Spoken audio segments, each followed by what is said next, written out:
This brings us to the end of this course on workforce planning. I'd like to leave you with a few thoughts, which is any plan, any strategy needs to be constantly monitored, reevaluated, and revised. So this brings us full circle in our entire process of planning.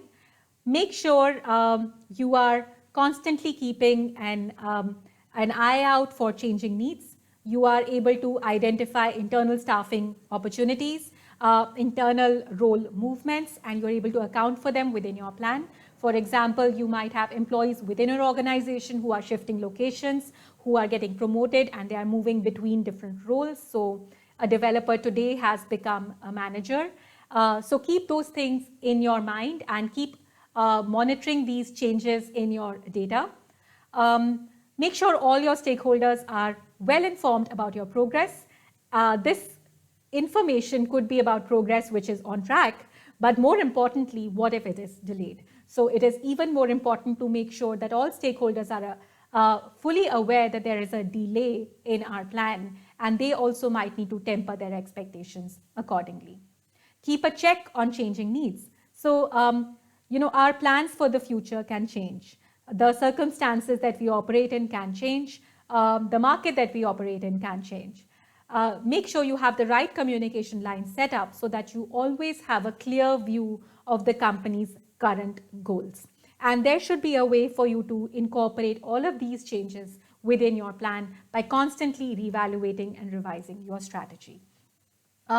So putting all of these thoughts together will ultimately allow you to have a very agile and dynamic workforce plan, which is not just based on your understanding of the domain and the organization that you work in, but is essentially relying on strong data and trends that you have gathered from many and varied data points.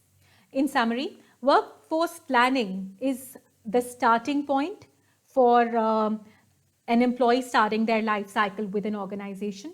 It should be viewed as a very, very significant piece of a company's strategic plan, as this is what enables you to achieve your goals. It's really important that in order to have a successful workforce plan, you are fully in alignment with your management. So therefore, I strongly urge your senior level management to work closely with the HR analytics team, give them the data that they require, and make them a part of the entire organizational strategy discussions. Use this data-driven decisioning to predict and plan better, and you will see that you are able to optimize a lot of costs and become a lot more efficient as an HR department. And ultimately, I cannot stress this enough, make sure that all your stakeholders are informed. Keeping this channel of communication open right from the start will help you throughout your entire journey and will always make sure that all the people within the organization are working towards the common goal.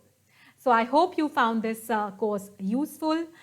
This is just one of our many courses on different aspects of HR analytics fundamentals. And I hope that you will find this course as well as our others helpful. Thank you.